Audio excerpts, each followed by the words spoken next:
this is the way I live my life. Like, you have no excuses. So whatever I'm going through, I always think about that place where I had no options at all, but I still made it through. Welcome to the Freedom Club Podcast, where we strive to pull you out of your life of quiet desperation, out of your comfort zone of misery, and propel you into a life of freedom and fulfillment. And now, here's your host for this journey, international speaker and coach, and serial entrepreneur, Curt Mercadante. We are here today on the Freedom Club Podcast. I am your host, Curt Mercadante. Thanks for those of you listening today on the podcast. Of course, we also live stream these interviews in the Freedom Club community. If you are not yet a member of the Freedom Club community, what's your problem? What are you waiting for? Head to Facebook, search for the Freedom Club community. You'll see my ugly mug next to the listing. Join. You can participate in live streams just like this. And today we have an incredible guest, Alain Kapatashungu. He is the founder of FrontDoor, which we're going to talk about a little more. He has an amazing story going all the way back to his childhood, in addition to his story of entrepreneurship. Alain, thank you so much for being here today. My pleasure, Curt. Thanks for making the time and inviting me on the show. So, definitely want to get into your story. You know, this is the Freedom Club podcast, and we talk about all types of freedom: entrepreneurial freedom, health freedom, personal freedom. We've had some guests on here on the podcast who have talked about, you know, freedom in the sense of kind of socio-political freedom, relationship freedom. You are both an entrepreneur, but you also have, based on where you came from, an interesting story of freedom. So the question I always ask all my guests is, it's the only set question I have, is what does the word freedom mean to you? To me, it's actually really easy, because freedom is really about making sure you are truly living, the best pretty much life you can live. And this is really important to me because, and we will get into my story a little later on, every single day that I get, it's not really, it's something that I really, really cherish, because I wasn't supposed to be right now doing this specific video with you. And it's also about really just lifting up the people that are around you. So it's just pretty much a mindset to me that I had really early on, is whatever that I'm doing, whether it's friends, whether it's family, even people that really don't like me that much. I love everybody. So to me, it's not possible to like pretty much anyone. But if I actually do something that enable other people to be able to be uplifted or to be able to move forward in whatever they're doing, if I could be a helping hand, that's actually freedom to me. So have the capacity, whenever somebody needs you, whenever you have the capacity to help, to just be able to help one another. That's to me, it's really what freedom is all about. That's excellent. That's wonderful. And when you say that, you know, you're not supposed to be here doing this video, you are a survivor of the conflict, genocide, just overall horrific events that occurred in Rwanda in the early to mid 90s, which there's a lot of people who probably don't, unfortunately, even know it happened. A few weeks ago, I had on Paolo Ciccone. He's from Trieste, Italy. And he grew up a few miles when he was growing up where Tito had the communist regime. And we talked about communism and the victims of communism and how certain people know about certain genocides that happened. But for whatever reason, have kind of the news media, political agendas, whatever, don't realize certain other things that have happened throughout the world. Rwanda is one of those. And it's something that, you know, I was growing up at the time. I remember it happening. There was, of course, the movie Hotel Rwanda, which brought it into kind of the public spotlight years later after the conflict. But tell us a little bit about how you survived that, how you lived through it, and your journey. Yeah, absolutely. So it happened when I was pretty much really, really young, and it was pretty much all of a sudden, right? So actually, I was born in a country that is near Rwanda called Burundi, which is a country of all the beautiful, like great lake regions in the East Africa. And then we moved to Rwanda because my mom was working as an embassy, as a diplomat in the Congolese embassy in Rwanda. So we moved to Rwanda back then.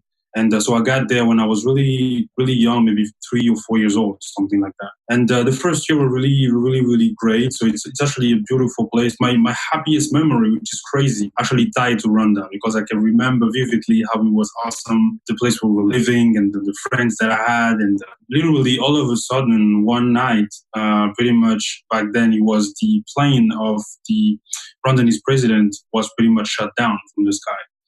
And once that happened, literally in a matter of hours, you could hear from in the street, like people were gathering, people were starting to shoot pretty much all over the place. Some of our neighbors, unfortunately, they immediately got killed. And in a split of a second, I really, appreciate and love my mom for that. Like, she's an incredible woman. So in a split of a second, she just grabbed my sister and I, pretty much put us in her arms, and we literally start running. So no clothes, no food. We just had a bottle of milk, pretty much, and then we started running everywhere. And we actually were on the run for maybe 2 or 3 months. We went for like an entire week without food, and it was pretty much just horrifying. Like any single, obviously, horrific experience that you will go through as a person is horrifying, obviously, but this one was really just the worst and the worst of human nature, because there were no clear reason about why this was actually happening, just because a group of people felt overlooked another group of people, pretty much. It was just that simple. And then we literally lost everything. Some of our friends who were there actually died, and we were on the run for like 2 or 3 months. And then we arrived at this UNICEF camp where we stayed there for a couple of weeks. My dad, who's actually a professor in literature, was already in France. So it was only my mom, my sister, and I.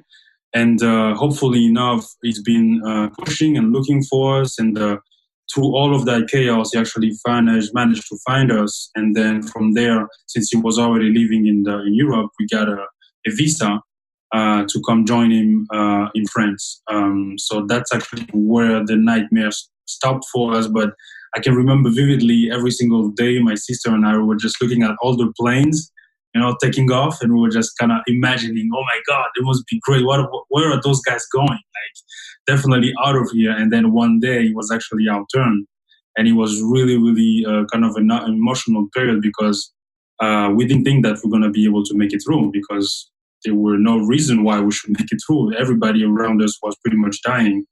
But I guess that's just pretty much, God's grace who allowed us to kind of get out of there. And then we've been able to kind of get to France, and from there kind of pursue a normal life. But those were crazy 5-6 months for us and our family. Do you you didn't grow up in the country, or you weren't born in the country? Did you still have family members there when you left? Yes, I had family members there when we left. So unfortunately, they didn't make it. And I also had a lot of childhood friends who didn't make it. So yeah, unfortunately, a lot of the people that we knew and were living around our houses, even our help who were helping around their house, unfortunately didn't make it. So basically, it was literally a split second. My mom just kind of had this instinct of just forgetting everything and just grabbed my sister and I, and we started running.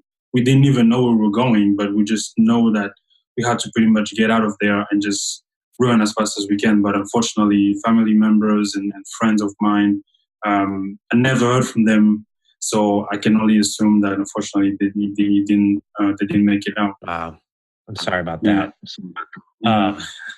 So you end up in Paris. Your father's works at the university there. Exactly. How did that go from the get-go? I mean, how was that settling in to a situation of I guess, more peace than coming from the chaos that you were in? Yeah, that was pretty complicated, because when I was actually got in France, I was only speaking Swahili. And then I was only speaking Rwandanese because I spent my early years living in Rwanda. So French, I could understand it, but I couldn't really speak it that well. And I had this really, really bad accent.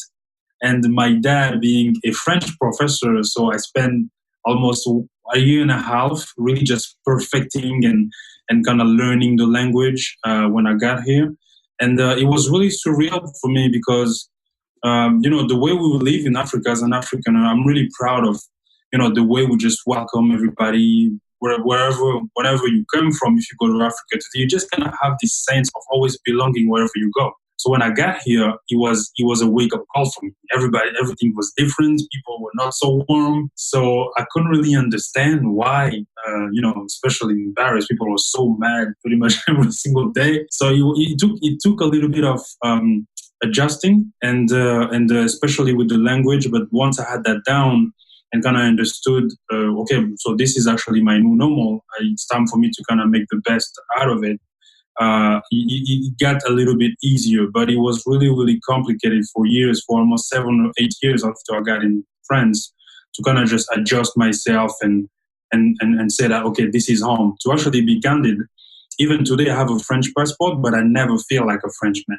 Like it's not, I live here and I'm a French national, but I'm not French. I can't really explain it. Like it's not home for me. So every time I actually get to travel and I can look at my passport, and I'm really grateful that I have a French passport, but it doesn't feel like mine, it doesn't feel like home. So that's actually how hard it was for me to adapt myself and kind of find a new pace living in Europe. So at the time when you fled, you were about 3 or 4 years old? Yeah. So now you're what, about 28, 29? No, by the time I fled, I was actually 5, 6 when we fled, and then I arrived in Paris when I was 9, 10, and now I'm 34. Wow! So you spent 5 years surviving. Yeah. Actually, before coming to Paris, I actually lived in Congo as well at my uncle's place. So when we made it out of Rwanda at the UNICEF camp before leaving to Paris, I actually spent a few years in Congo, which is the country near there, with my family, my family on my mom's side. So yeah, when I arrived in Europe, I was like 9 and a half, 10. Oh wow! Wow. Yeah, it's been that long. Yeah.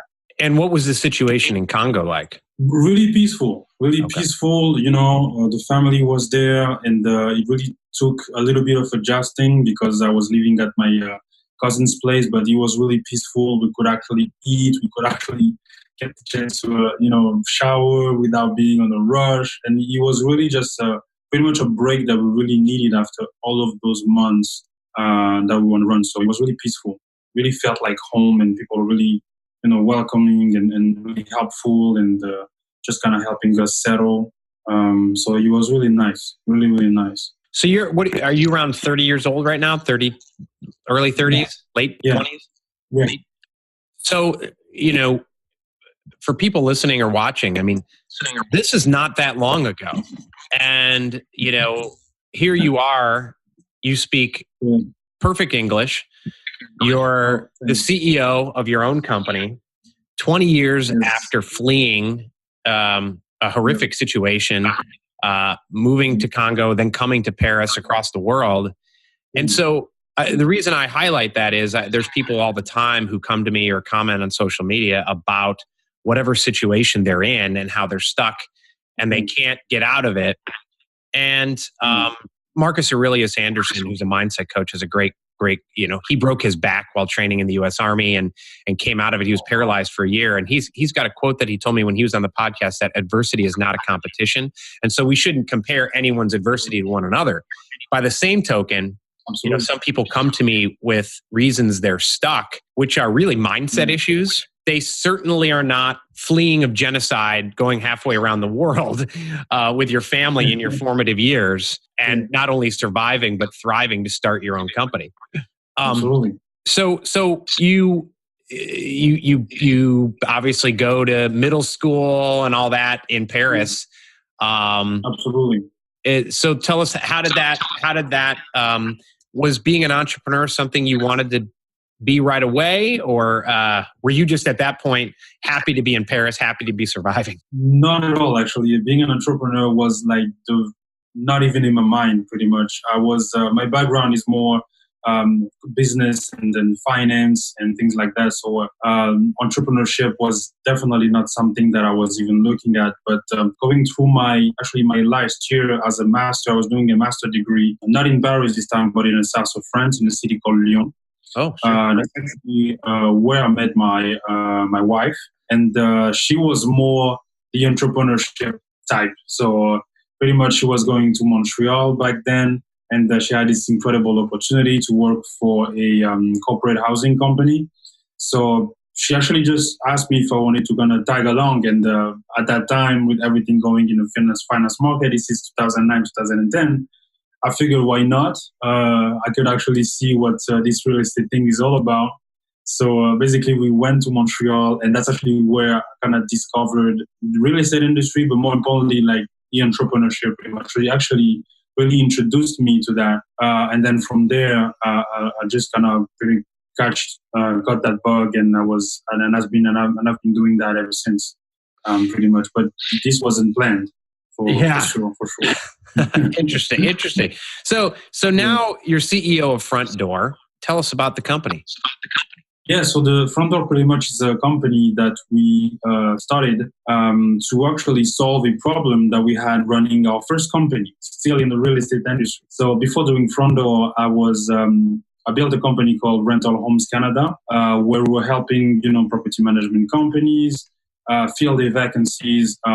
It was in Montreal, Toronto, and Vancouver. And we had pretty much a small team back then that we hired to kind of help us, with all of the inbound leads that we were getting, people contacting us. And it was really cumbersome because ultimately we were losing a lot of our clients because we were too slow at responding, and everything in our industry, even if real estate is actually really evolving, still involve, unfortunately, a lot of manual labor and a lot of guesswork. So that company, unfortunately, didn't work. So before jumping into anything, I really wanted to think about it, what went wrong and what we could have done better. So basically, I moved to San Francisco. This is 2017, with this idea of just kind of figuring out if the problem that I had running that company around how can I have more data on my customers, and how can I be more responsive online to my customer? How can I deliver a better customer experience to my customer? If this was something that maybe other brokerages in San Francisco were going through as well. So quickly enough, we've been able to kind of validate that with some partners that actually went through the same problem. And from there, we actually built FrontDoor. And FrontDoor today, it's basically a leading provider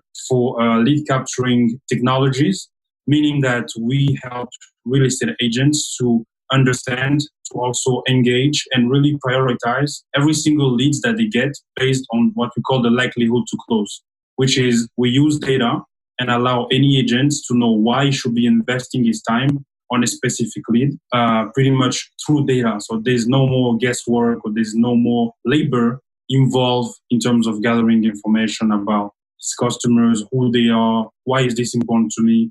We actually remove all of those questions out of the way so they can really just focus on servicing their customers and increasing their bottom line, which is sell more homes. Are you focused solely on the U.S. market, U.S., Canada, or are you global? I assume there's very big differences in regulations, other things, across the world. So absolutely. So we started with the U.S. and Canada just because it's been 10 years now we are in this industry, and in Canada we have incredible relationships there. We work with all of the top tiers real estate investors there. So we started with Canada and the US. But now actually we're expanding into Portugal, where I was last month, where I'm also going at the beginning of next month. So we're also looking in Europe, in cities like Lisbon in Portugal, but also Berlin in Germany, here in Paris, obviously, and also looking into London. But all of this will be just some kind of a beta pilot programs that we're going to be able to run and see if this is something that could be interesting to them. But the focus for us remain the US, where we are really heavy and focused on markets like New York, Chicago, San Francisco, LA, and Denver. Those are really the markets, our core markets, where we are focused and have been focused for the last 18 months. Where looking out 5 years, 10 years, where would you like the company to be? at that point? At that point, I would love the company to be, obviously, to have incredible people that we get to work to every single day. But, we actually have a mission attached to this company, something that I'm really passionate about, because living in San Francisco, I actually discovered what was going on over there with homelessness. And this is something that was really hard for me to wrap my head around. Coming from where I come from and living going through the experience that I went through, I couldn't actually just stay indifferent to it. So basically, everything we're doing with FrontDoor, we had this really important idea where every subscription that we sell to one of our partners, we're actually donating money back to an association in the US particularly, but also we're going to be working with some NGOs here in Europe to kind of fight that idea of every single human being. That's just my belief. In 2019, with everything going on, we shouldn't have people in our streets. We shouldn't have people actually just, barely managing to eat or barely managing to have a shower. That's the basic decency we should be able to give to every single one of our, people. So this is actually where I see the company being able to kind of be bigger than where we are today, and being able to actually generate even more revenue, because a large part of the revenue we're going to be generating, we're going to be donating that to those associations, pretty much. That's something that I'm really driven by. That's awesome. One of the things that I see in our society that's an issue is people clicking the like button or share button and thinking that is enough to make a difference, or sitting around worrying about other people. This person has too much privilege. This person doesn't have enough privilege. I'm stuck in my area. This is such a big problem. That politician's horrible. And they just sit there on their couch and get so angry about it and don't go out and do it. And not only, you have an interesting perspective of having survived the Rwandan genocide, but you're now giving back, you're taking action. And for those who haven't been, I used to go to San Francisco, not frequently, but in the 2000s, I was there a number of times, and we were there last year, actually almost exactly a year ago. And I was shocked at, nice neighborhoods, and you walk through the neighborhood and there's 20 tents. And people just in the middle of nice neighborhoods, there's the restaurants and bars around, and there's tent city in the middle of San Francisco. Exactly. That's exactly the same image actually I had. I got there, I think this was May 2015 or something like that. And I think I was on Market Street, and then I took a turn or something. I was actually looking for my hotel, and you get into this really nice neighborhood. You have people at restaurant having a great meal and everything. And then you have literally down adjacent to that terrace, people are actually struggling to have, I don't know, just a bread or something. And when I saw that image, I was like, man, this is a mecca pretty much for everything we're doing relating to tech. And I just can't believe that there's nothing more we could actually do. So this is something that became pretty core to us and core to the company, that we get to help our partners sell more homes and rent more homes, which is awesome, and really proud of that. But at the same time, we just kind of figure how can we find a way to incorporate what we are seeing, which is something that we should be seeing in our time. We can still drive business, but at the same time as well, find a way to kind of have this, what I love to call social DNA, which is, as a company, we can't just be focused on profit. We can't just be focused on revenue, right? We have to have an upside. We have to have something greater than just, collecting benefits at the end of our fiscal year. It has to be something bigger. So that's actually how it came about. And San Francisco was a place that really gonna open up my eyes around that topic and that problem. That's awesome. I mentioned earlier Marcus Aurelius Anderson, who he broke his back, he died twice on the operating table, was paralyzed for a year, came back, and now he helps other people with mindset. And his book is actually called The Gift of Adversity. He actually saw what he went through. In the moment, he of course didn't see it as a gift, but he actually sees it as a gift, as a wake-up call, as something that empowered him to help empower others. Every entrepreneur faces challenges. They have those days where they think maybe it's going to be insurmountable.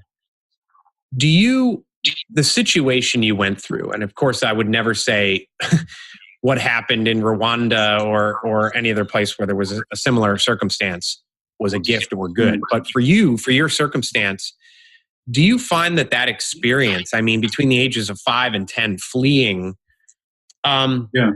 has strengthened you, has empowered you, that when you meet some challenges, you're able to kind of flick them aside more than someone who hasn't been through something in their life?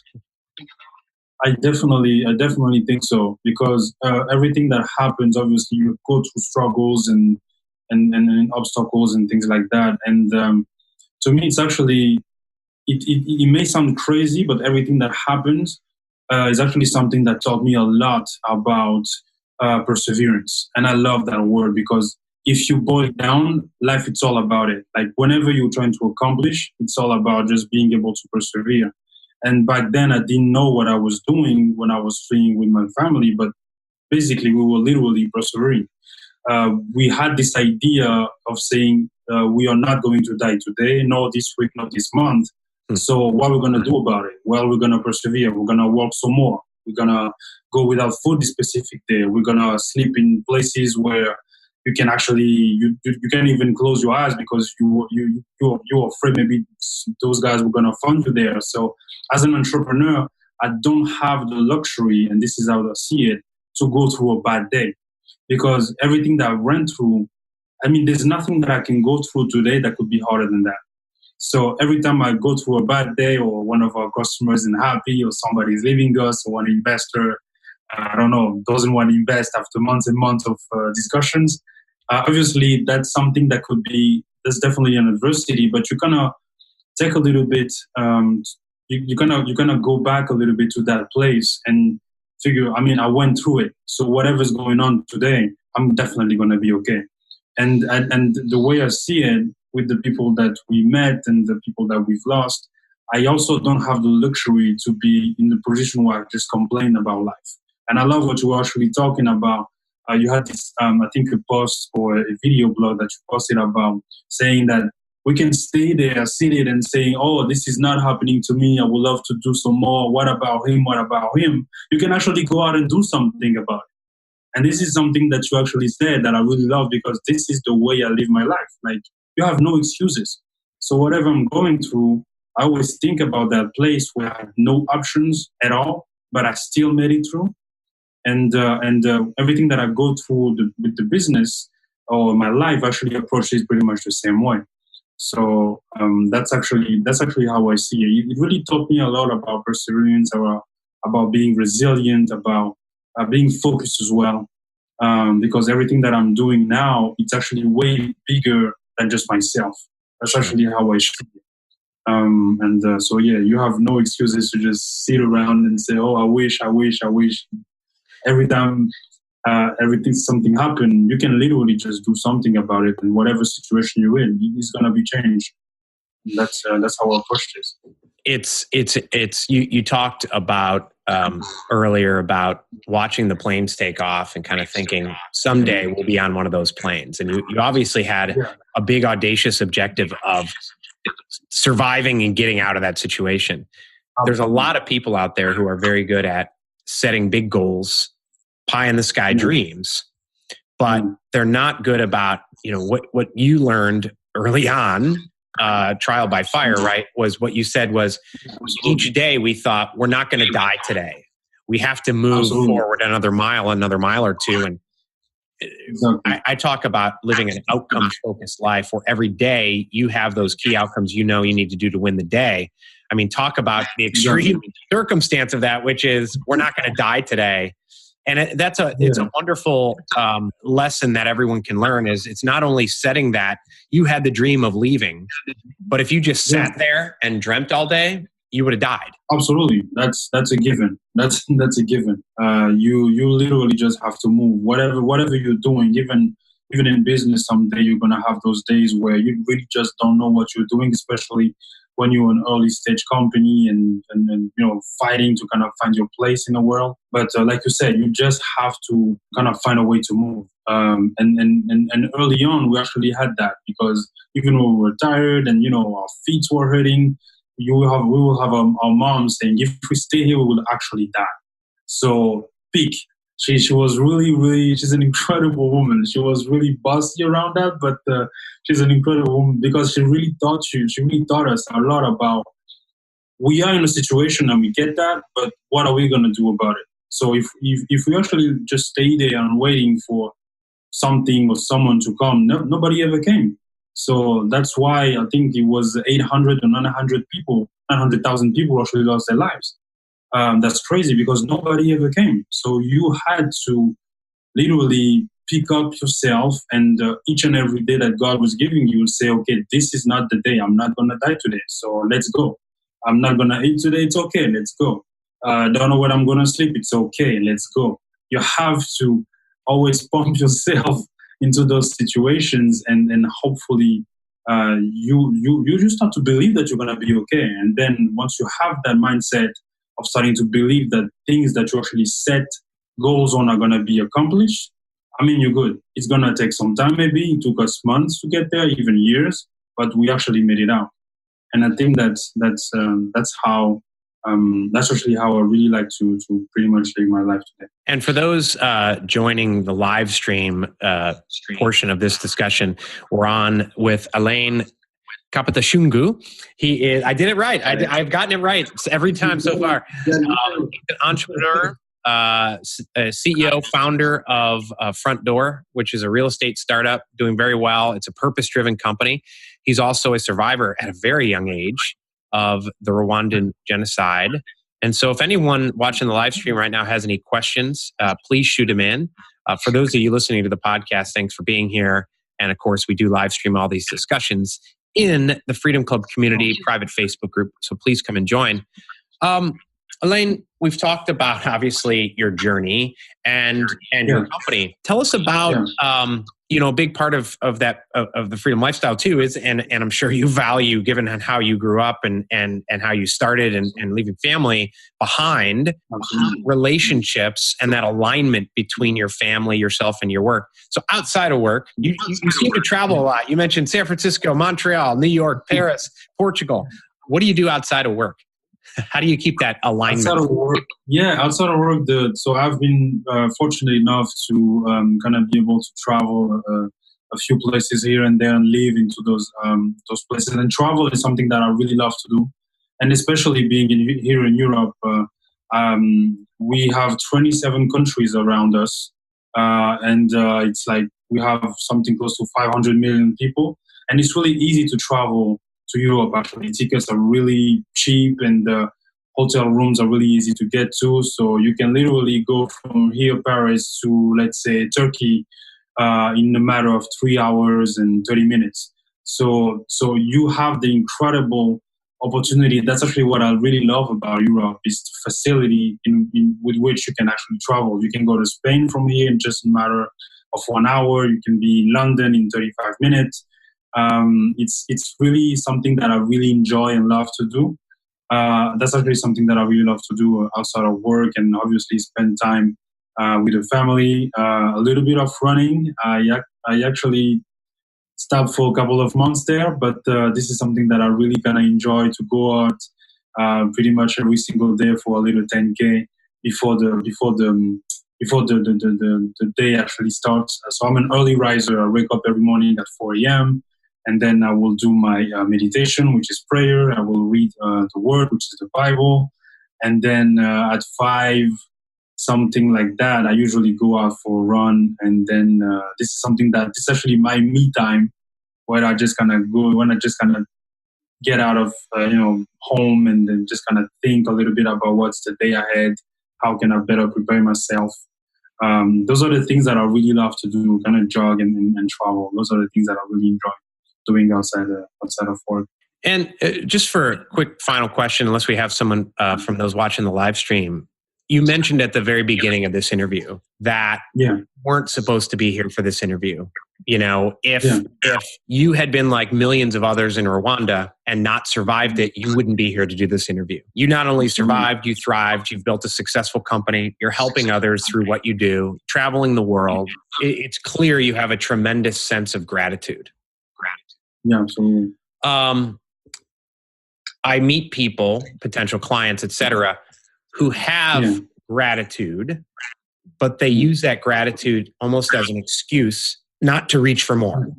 Kind of, I'm just lucky to be here. Who am I to want anything more? They feel guilty about it. How do you obviously have a tremendous sense of gratitude from surviving, but you are still building a successful company and striving for more and aspiring for more and building it, helping other people.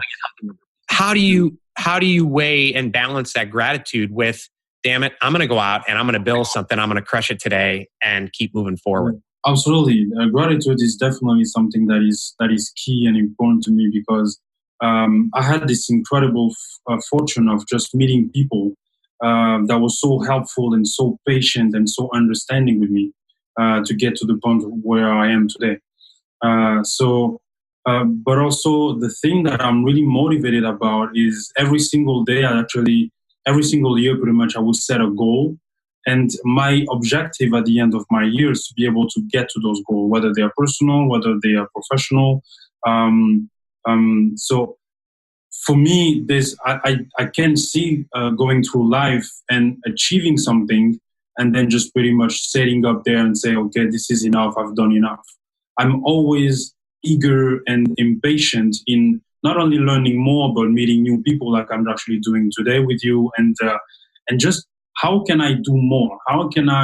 Because again, I'm really racing against the clock where I have this idea where in my lifetime, something that I'm really, really focused on, Curt, is I would love one day actually when my time comes and I get to die, to actually have, had an impact in the world. And the way that I'm seeing that, it's going back to this San Francisco era and going back to this homelessness problem. And I feel like sometimes once we reach a goal, selfishly enough, I don't know if we're conscious or not about it, but we're just going to figure, okay, I've done it. I've reached whatever I needed to reach. Now I'm going to stop. And for me, every time that I reach a goal is how can I get higher? How can I go bigger next time? How can I do it faster?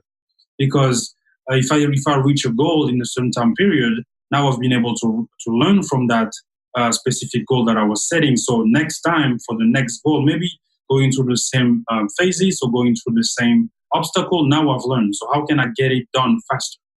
And impact to me, it's literally everything. Everything that I do, it's about it. So I'm always been really focused on making sure that every people that I meet along the way, they really know and understand how grateful I am, just because there's some opportunities for a man like me in the times that we live.